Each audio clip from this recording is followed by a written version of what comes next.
dnešního videa. Takže dneska budu zase dělat další video o mytologii. A tyhle videa většinou jsem vydávala aspoň jednou za měsíc. Teď jsem měla takovou delší 2měsíční pauzu, ale odteď se k tomu zase vrátím a většinou na konci měsíce vždycky vydám aspoň jedno video o mytologii.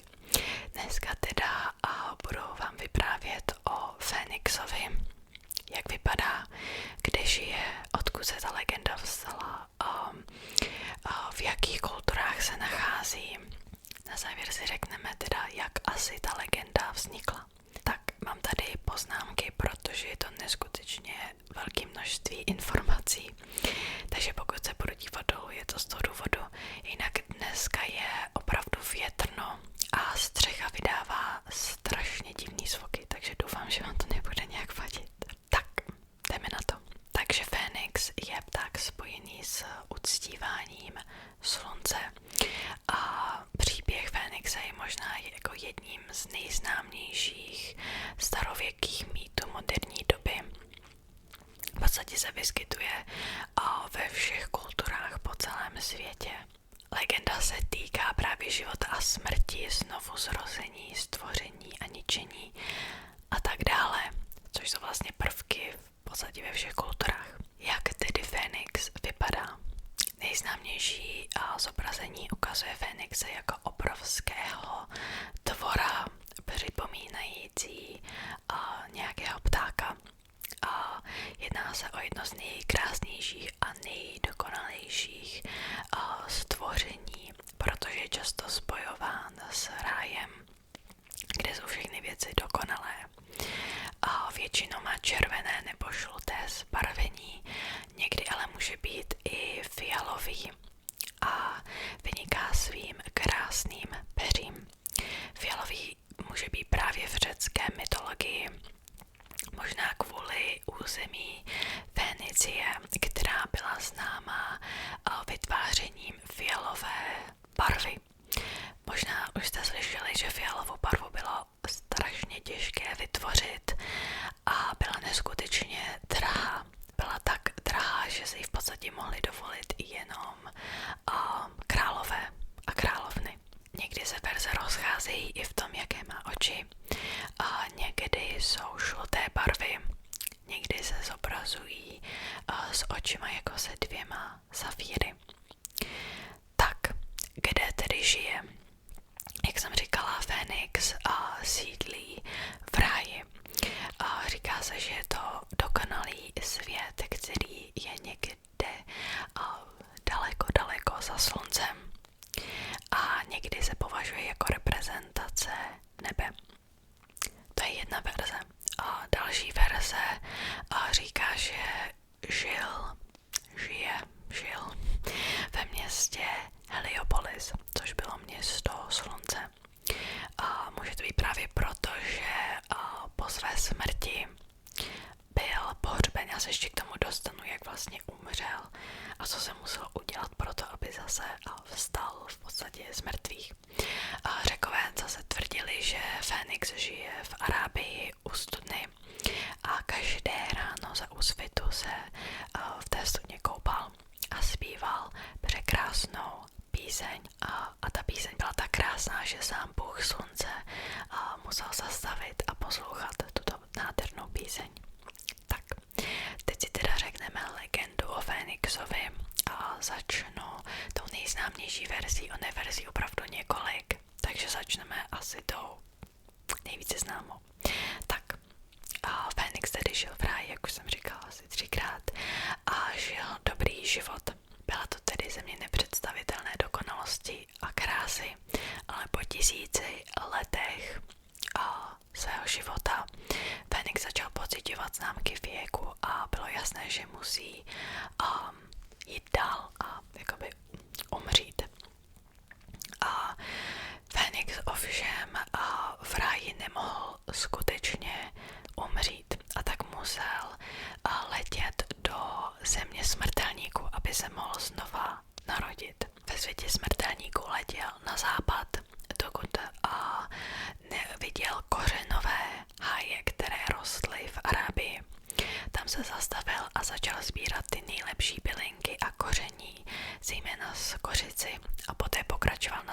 cestě do Fénicie.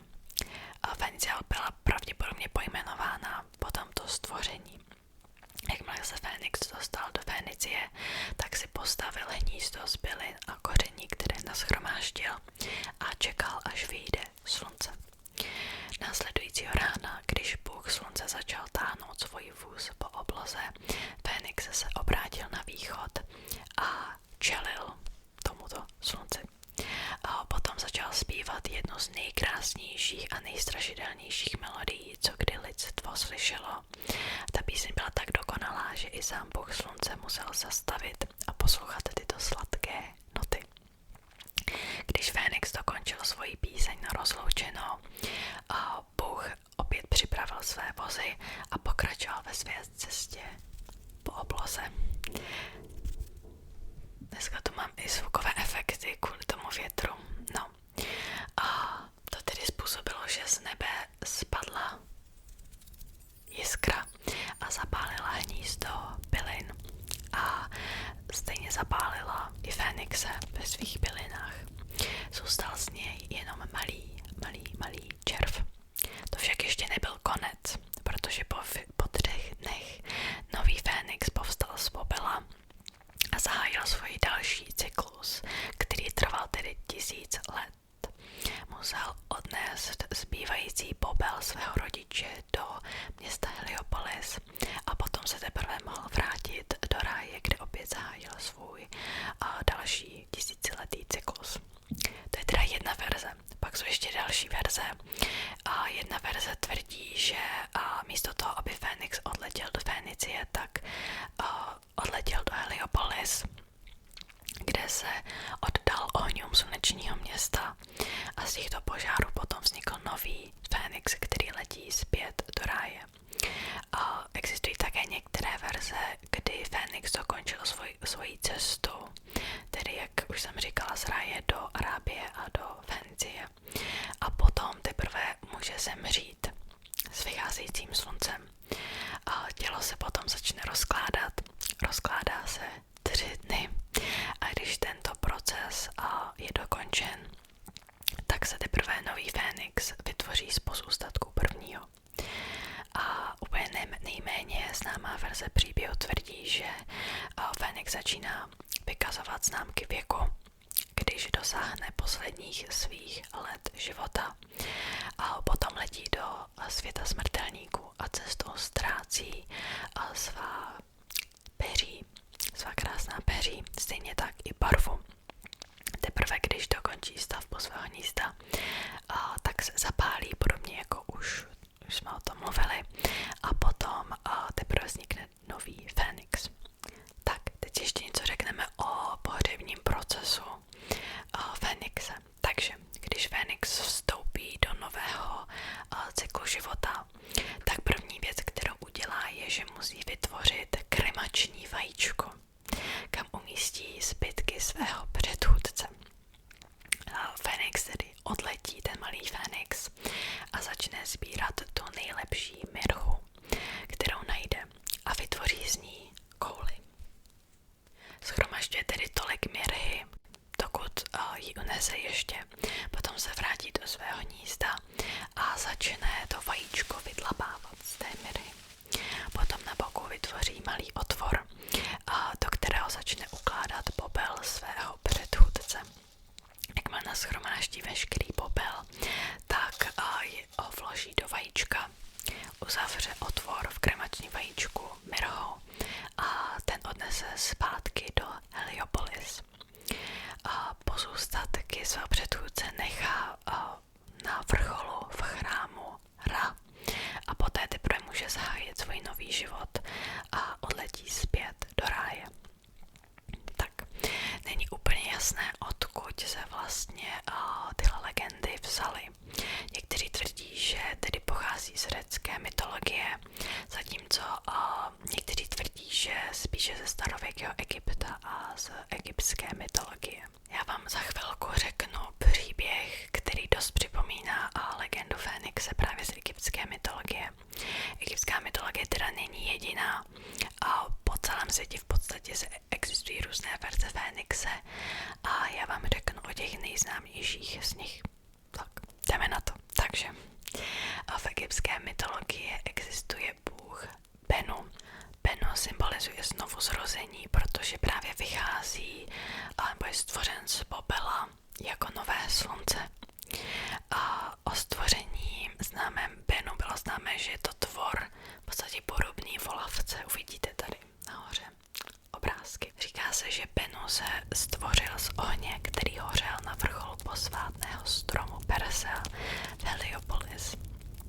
Další verze říká, že volavka Bennu byla první formou života, která se objevila na kopci, který vyrostl z chaosu vodního a při stvoření světa, což v podstatě spoje Bennu s povodněmi Nilu.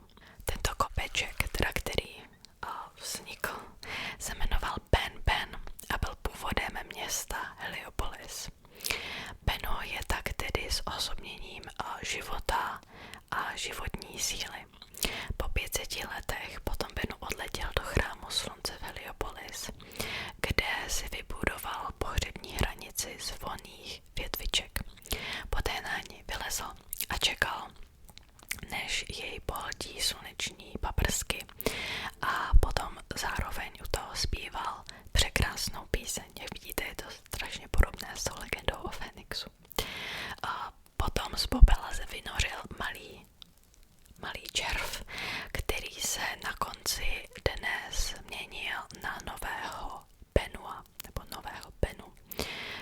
Říká se tedy, že Bennu okamžitě vstal z popela a odletěl s nabalzamovanými ostatky svého předchůdce do Heliopolis a byl doprovázen letem hrdliček.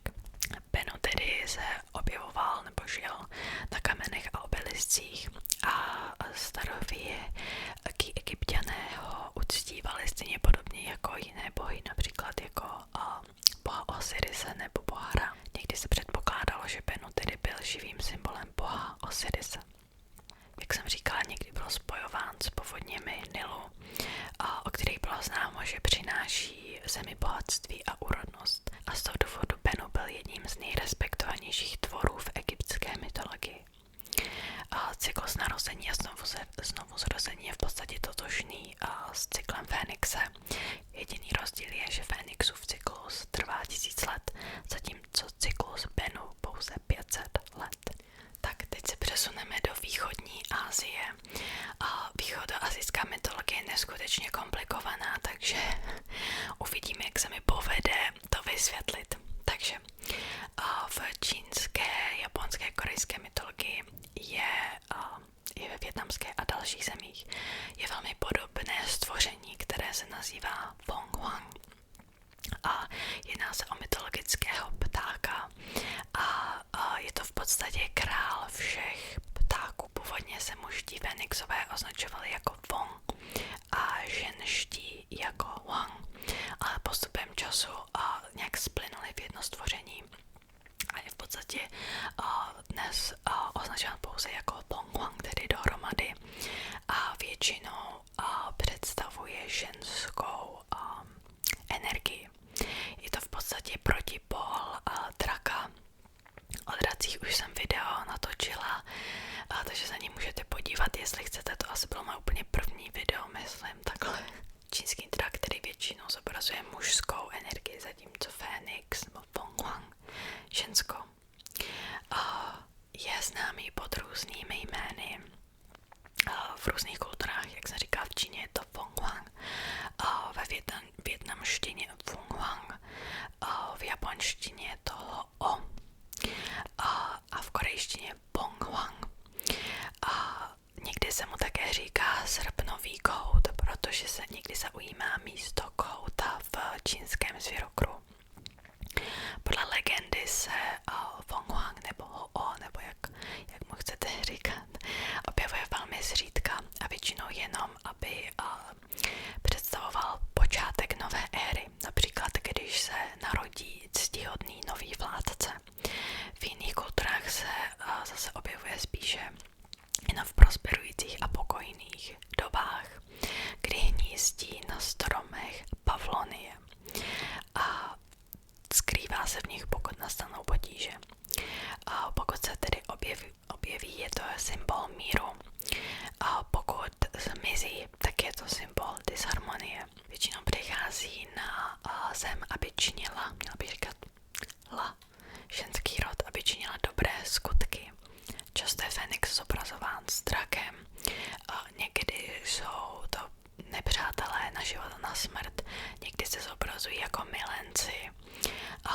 začněme zobrazovat konflikt nebo naopak blahobyt. V Číně je tento Fénix symbolem čínské císařovny a symbolizuje ženskou milost a slunce. Považovalo se za ohromné štěstí, pokud Fénix byl někým spatřen. Fénix představuje nejcennější vlastnosti, jako je ctnost, dobrota, spolehlivost a laskavost.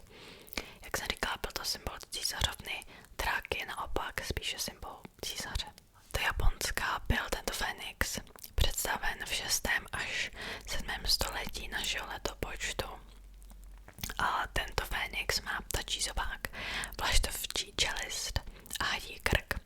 Přední polovina těla zobrazuje žirafu a spodní polovina těla jelena. Jeho záda připomínají želvu a ocas rybu. Často je zobrazován právě na stromě pavlonie s bambusem v pozadí. V Koreji se mu teda říká Ponghwang nebo také Bulsajo a v podstatě se jedná o Fénixe, který nikdy nezemře.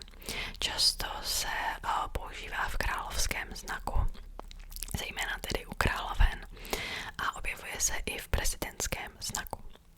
Tak, teď trošku budu chvíli mluvit o trochu jiném stvoření, kterém ale jako často se to lidem plete, takže myslím, že bych to měla zmínit.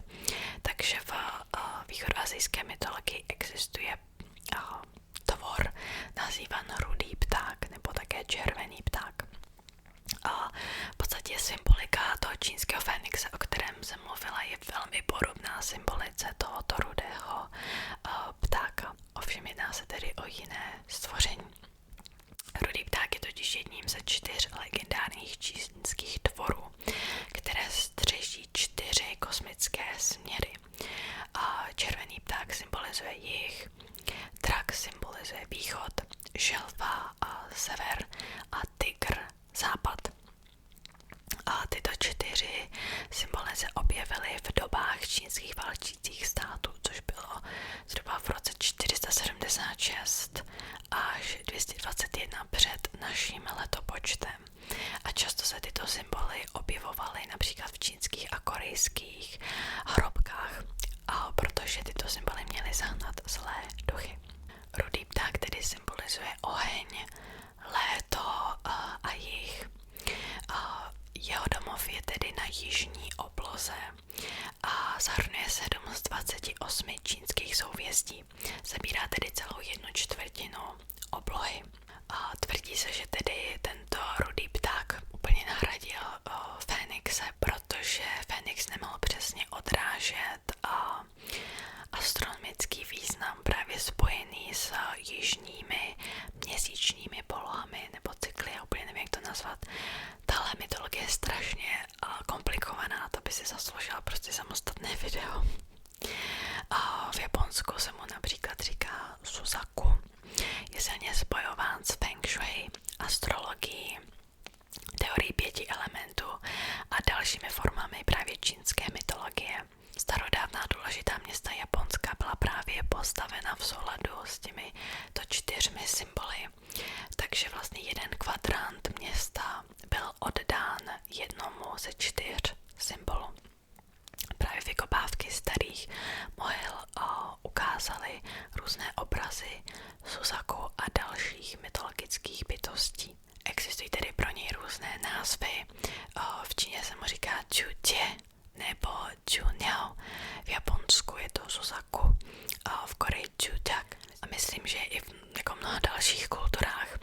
Jinak často se právě mylně považuje za toho Fénixe Ponghwang, ale jsou to 2 odlišné bytosti, i když jsou velmi podobné svým sledem. Ponghwang je legendární vládce ptáků, který se často spojuje s čínskou císařovnou, kdežto rudý pták je spíše duchovní mytologický tvor čínského souhvězdí. Jinak ještě, když se vrátím k japonskému názvu Ponghwang Ho-Oh, tak pokud znáte Pokémony, tak asi budete znát Ho-Oh, který právě byl vytvořen po tomto Fénixovi. Tak, jdeme dál a teď se přesuneme do židovské mytologie. V židovské mytologii existuje bytost milchamský pták. Židovská mytologie právě odkazuje na takové stvoření, které někdy je považováno za Fénixe. A tento příběh začíná v dobách, kdy ještě lidé mohli žít v rajské zahradě, nebo tedy v zahradě Eden. Říká se, že když Eva snědla jablko pokušení a neodolala tedy pokušení hada, tak jablko nabídla i ostatním tvorům v zahradě Eden. A právě Milcham byl mezi zvířaty, který odmítl toto ovoce přijmout a za to byl odměněn právě nesmrtelností za svou věrnost. Bylo mu dáno město, kde mohl žít své věčné dny v míru a poklidu a každých 1000 let potom pták Milcham ukončil jeden cyklus života. Ovšem byl imunní vůči andělu smrti, tudíž se mohl znovu narodit.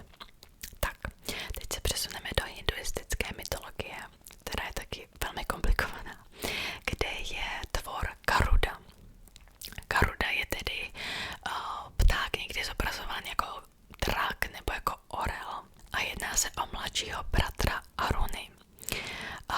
Garudova matka Vinata byla matka ptáku, která byla podvedena svou sestrou Kadru, která byla matka hadu a měla se stát její otrokyní. Hadi potom poručili Garudovi, aby jim přinesl elixír nesmrtelnosti. Garuda tak učinil a to vlastně dal hadům schopnost se svléknout ze své kůže. Mimochodem to také tato mytologie vysvětluje prostě věčné nepřátelství mezi plazy a ptáky. Garuda je většinou popisován i jako smaragdový se zobákem draka, kulatýma očima, zlatými křídly, 4 pažemi a v podstatě i tělo je velmi podobné drakovi. Tak právě s rozšířením hinduismu se dostal i do Nepálu a dalších jihoasijských kultur. Často je spojován právě s královskými rodinami v jihoasijských kulturách. Tak, teď se přesuneme do Ameriky a do mytologie původních domorodých Američanů, kde existuje velmi podobné stvoření nazývané hromový pták. Já jsem původně chtěla udělat úplně samostatné video o něm, takže vám jenom řeknu pár informací. Jedná se tedy o legendárního tvora, který má nadpřirozenou sílu.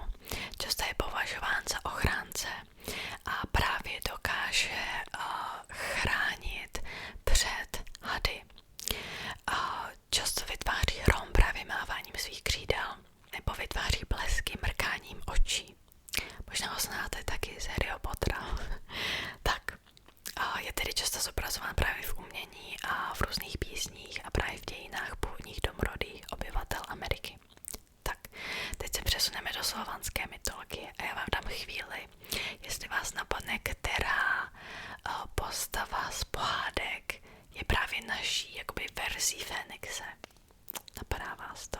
Mě poprvé to taky úplně nenapadlo, ale dává to smysl. Je to právě pták, ohnivák.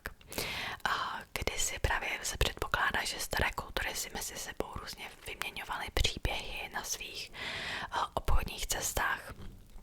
Tak vlastně vznikl pták ohnivák. U nás je tedy spíše zobrazován jako obří sokol a ne jako páv. Předpokládá se, že právě sokol symbolizoval mužství v slovanské mytologii, ve slovanské kultuře. A od Fénixe je odlišný ve svém životním cyklu, protože je často spojován s různými ročními obdobími a právě končí svůj životní cyklus v podzimních měsících a je znovu oživen na jaře. S jeho oživením právě je spojována krásná hudba, která přináší štěstí a nový život. Asi možná u nás budete znát pohádku o Karla Jaromíra Erbena Pták, ohnivák a liška. Ryška, je to jedna z mých oblíbených pohádek, taky když jsem vyrůstala. Teď si něco řekneme o možných vysvětleních pro tuhle legendu, kde se vzala, co ji inspirovalo. Takže jedním z vysvětlení je, že byl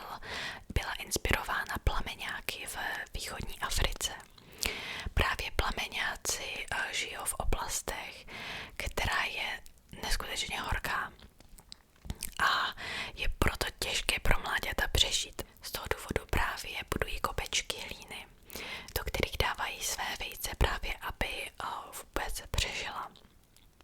Protože ta vejce jsou jako trošku vyvýšená od té horké země.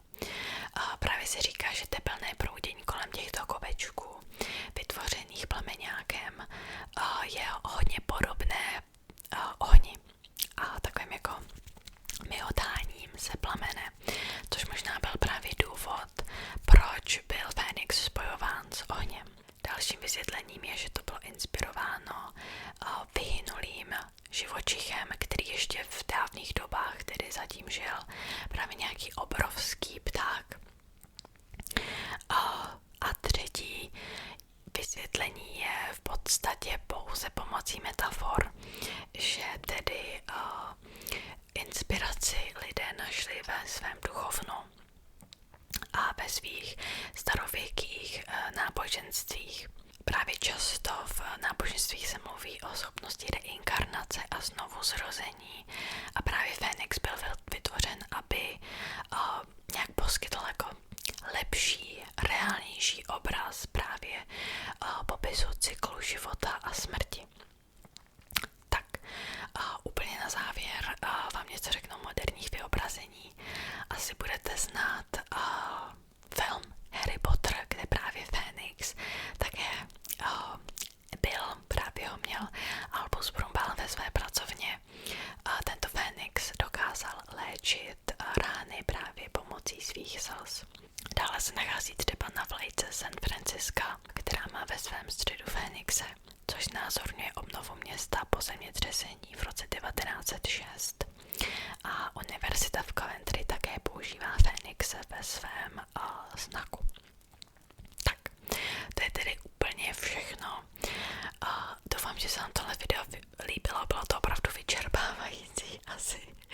Jak jsem říkala, mám v plánu dělat tyhle videa aspoň jednou za měsíc, takže můžete mi dát odběr, nemusíte, já většinou dělám anglická videa teda, což asi není pro všechny, takže já vám moc děkuju za pozornost, pokud teda ještě nespíte, pokud spíte, tím líp.